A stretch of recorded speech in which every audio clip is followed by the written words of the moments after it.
guys, it is Kristen. I am back, and today I am doing a video on my camera that I use for my vlogging. So today I am actually videotaping on my phone so that you guys can see actually the camera that I use and actually look at it, because I hate people who do videos on their cameras and they don't even show you it, so then you're like, thanks guys. But anywho, so with that, we are just going to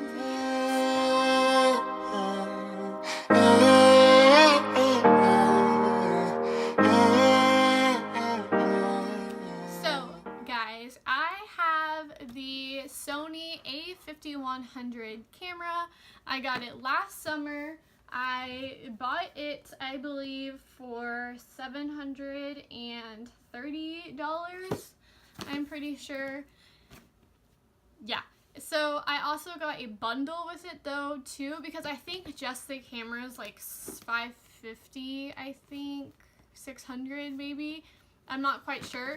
But with mine I also got a second lens with it. I got the what is it even, 55 to 10 millimeter lens with it as well, which would be this lovely guy right here.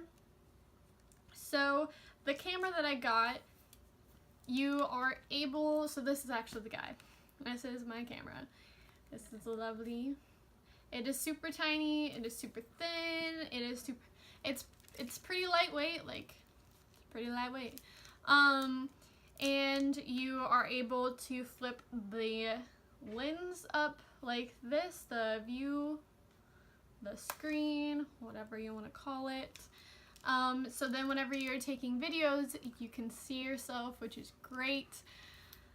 So this camera is actually a E-mount camera, which means that the lenses that it has, you're actually able to take them off, and you're able to put other ones on, like the other one that I have, or this one, or any other one that you may buy.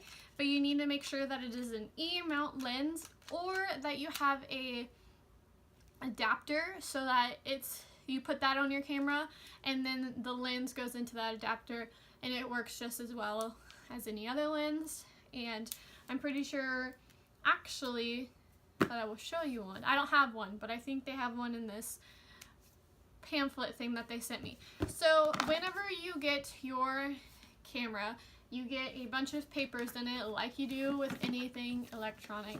And normally I don't really look at things, but there were two different ones that I would recommend looking at. There's one in here that tells you how to transfer, yes, this one, how to transfer your photos to your phone using Wi-Fi. But it's not, form your sentences, Kristen. It's hard to explain because it's not like you are on Wi-Fi. It's as if your actual camera like puts out Wi-Fi and then transfer it to your phone. So I'd like to say it's not Wi-Fi. I'd more say that it's a Bluetooth way, but you do find it on your Wi-Fi part on your phone. It comes up as like direct 5100 D7, I don't know, yours could be different than mine, but that's what it says. And so you click on that, it gives you the Wi-Fi symbol, and it says that you're connected to the camera.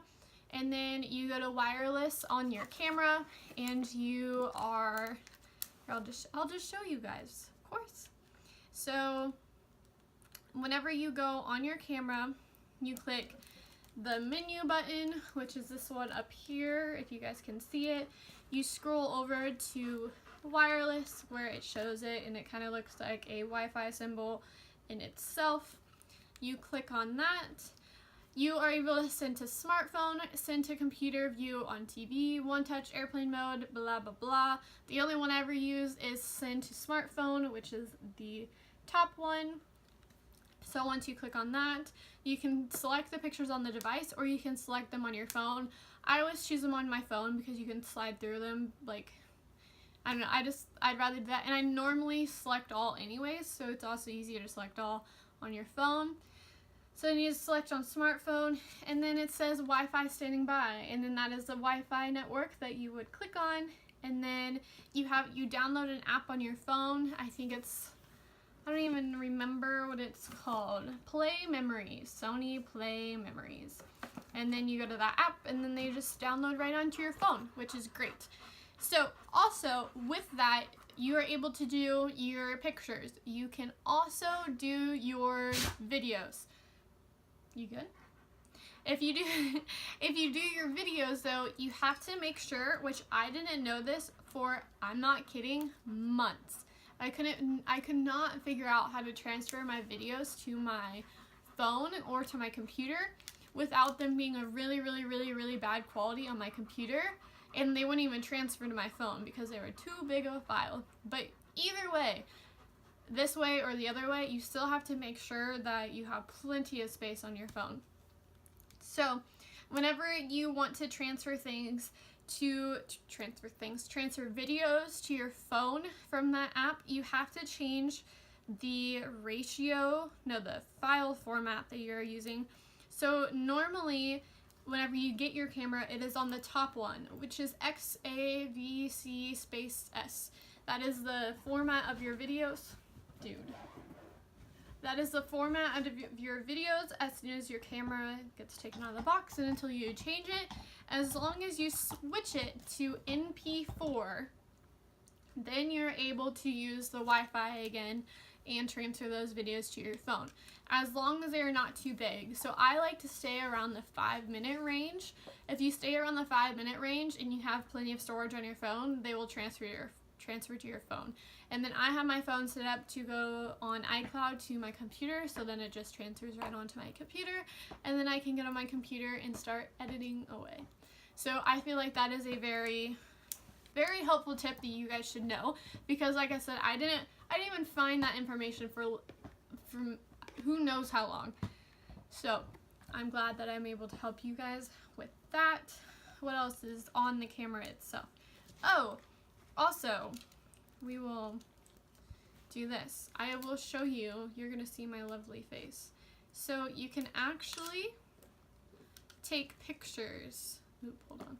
You can take pictures using your finger. So like the screen is touchscreen. The screen is touchscreen, so you can, while focusing, you can click on something and it will focus on it and then take a picture. You can also make it so that it doesn't necessarily take a picture, but just focus on whatever you clicked on the screen, which I really don't use very often, but when I first got the camera, I used it because I thought it was kind of cool.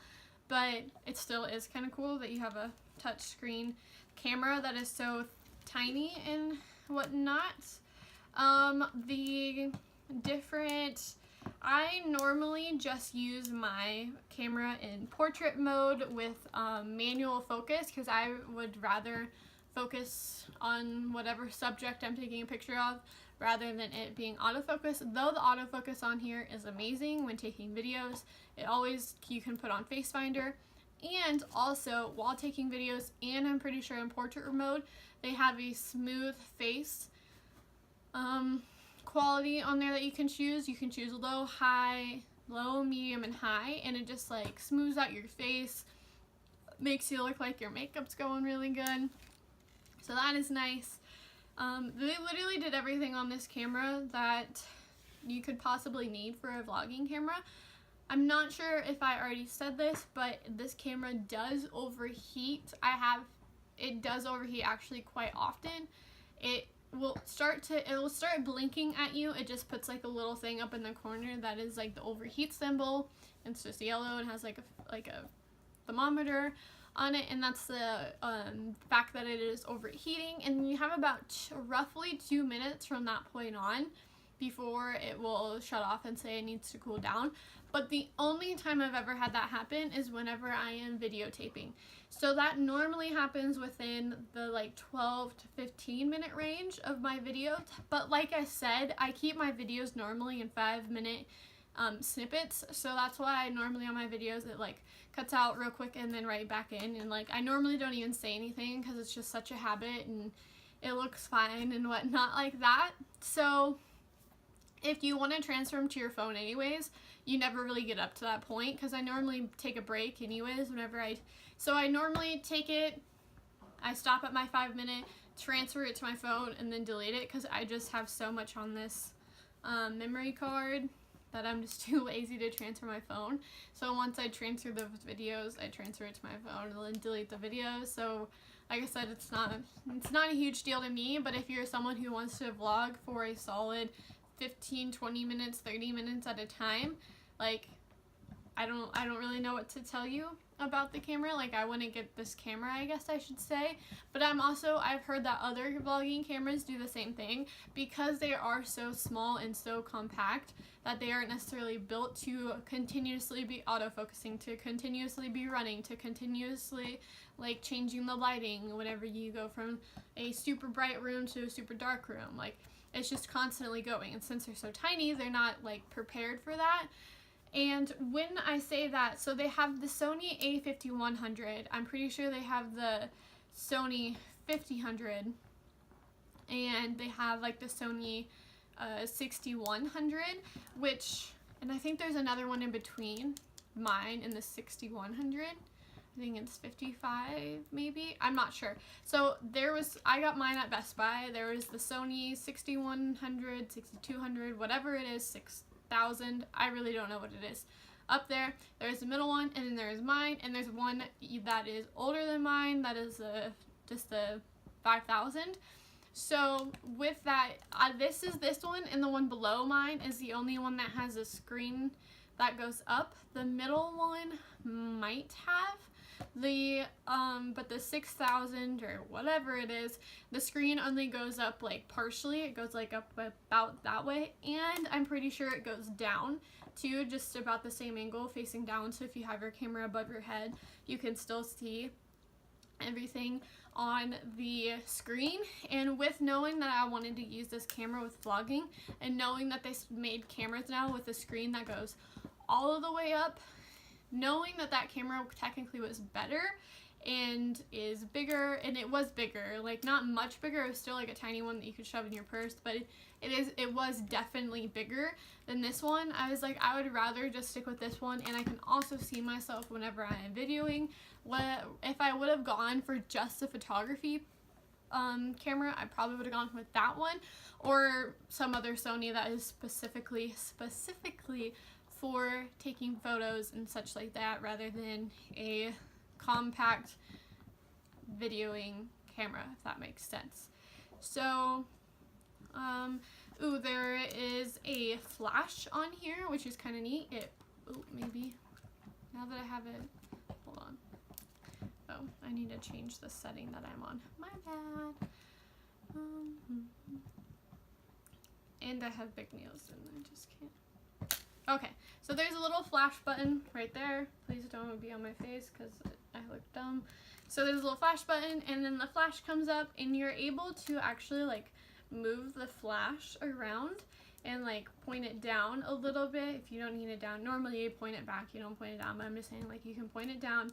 I normally put the flash back like this if I ever do the flash, so then it literally, I have taken a picture in my room with it being pitch black, no lights on, and I was just testing it out, and I was pushed the camera back, and it looked like I had the light on. It didn't look washed out. It didn't look like that ghosty, like super white in areas. Like it looked like sunlight. Like it was perfect. So I will tell you that. You can't use the flash while you're taking photos. Not that I've tried, but I have tried, but I'm 99% sure it didn't work. You know what? We're gonna try it real quick so then you guys know. Yeah, so it pops up, but it doesn't use it. What else? Oh, yes, and I'm going to show you, so with what came in the box itself, it came this nifty chart that you have. So like I don't know if I said it actually, but Sony is my favorite brand of cameras. I have had a Canon before, like digital, like way back. It was this red little digital camera that I would shove in my pocket, like way back when, which I actually loved that camera. But I then also used my mom's old camera, which is a Sony, like a definition of like a mom camera, like you know, it's definitely a digital camera, like a bigger, doesn't have a channel lens, but you know, it's over there, but I don't feel like grabbing it. And then I did look at Canon, so whenever I got my camera, like there's the Canon GX7 or whatever, like again, like I don't pay attention to Canon cameras. There was that one, and I was just like, that's, no thanks. So yeah, so I went with the Sony, and when I got it, this nifty chart came in the box with my camera and everything, all the other papers and how-to guides and all that other stuff. So up here it tells you the different types of A mounts and E mounts and what cameras are in which category and whatnot. So the top one, a full, actually, where is the, so yes, so it's a 6300 camera, an A6000, an A5100, an A5000, and an A3500. So mine's right there in the middle, which is, I'm pretty sure, came out like few years ago, but I got the newer one, if that makes sense. And then, so that is an APS-C E-mount, whatever that means, I don't know. But yes, so also it shows you on here that you can use A-mount, this is dumb, A-mount lenses with it. You just need an adapter, and it will show you somewhere in here what kind of adapter, because then you have this lovely other side of it that shows you all of the Sony lenses that they have. All of them. Most of them, maybe. I'm assuming all of them, because there are so many on here. Down here at the bottom, like there are so many, and there's more on this back side. And it shows you, it gives you a little chart of the E-mounts, of which ones are E-mount lenses, which ones you can use for E-mount lenses, the kind of mount adapters that you will need. So there is a LAEA4 adapter lens for lenses, and then an LAEA3, which looks like that'd be for like the smaller ones like mine, not really the 6000 and whatnot. So yeah, and then they show all the E-mount lenses, they show all the A-mount lenses. The A-mount lenses are more, I want to say like, we're just gonna leave it at that because I don't want to make myself sound dumb. Anyways, and then, oh yeah, on this side, so this side, it shows you all the lenses again, but it shows you rough, like the millimeters that they will shoot in and how far that they can shoot and how well they will shoot in them. So let's see if we can find mine that I have on here. So yeah, so mine, the bigger one that I have, the 55 to 10 is down here, is this one. So then it goes like all the way up to 300 millimeters that it can shoot.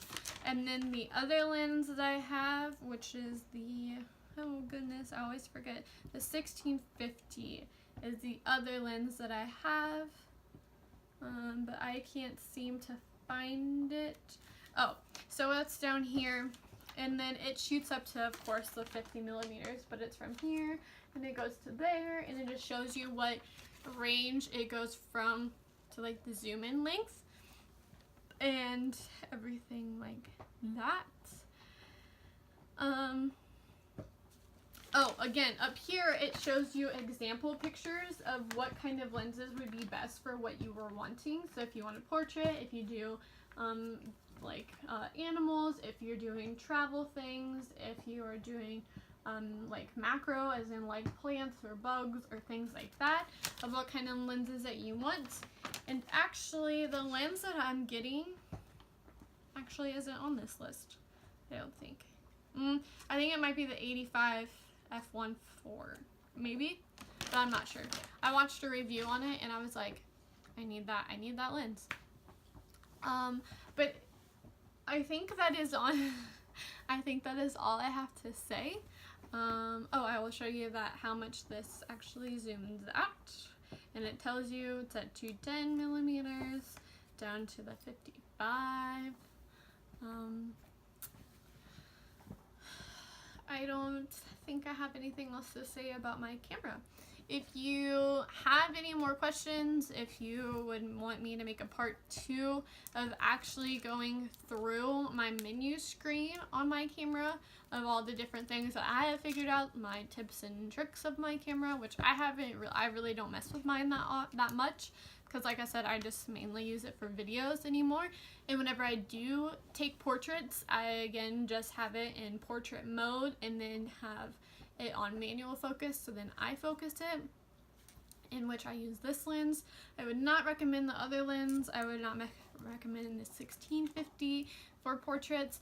I do use this one though if I'm doing a big group, if I've done a big family, if I do the weddings. Whenever I get the whole group together, I use this and it works fine. But if you want those good portraits, if you want those good senior pictures, if you want those good close-up couple pictures, I would not recommend that lens. So with that, again, if you are going to take more than 15-minute videos, I would not recommend this camera, but other than that, I would recommend this camera to anybody who is trying to get into YouTubing. So yeah, it's a very reasonable price in my opinion, especially that it is so tiny and so lightweight, and that you have such a wide range of lenses to choose from. And I understand that any other, like Canon and other brands of cameras also have a wide range, but I like that it shows you right there. It sends you a chart of like, these are the best ones for what you're wanting. It shows you what you want. It'll break it down very simply of like, this is this, this is this, this is that, and everything like that. So yeah,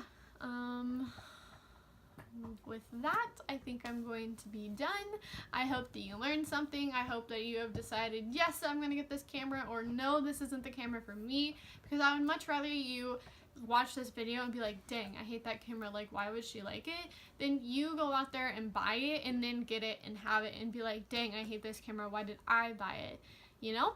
Because I did not have many videos to watch, but I definitely went to Best Buy like 10 times messing with the camera in the store and messing with other cameras in the store. So I'm like, if that's what you need to do, go and do it. Why not? They have them out there for a reason. So yeah, I hope you guys enjoyed watching this little part of my journey of my life, and I will see you guys next time. Deuces!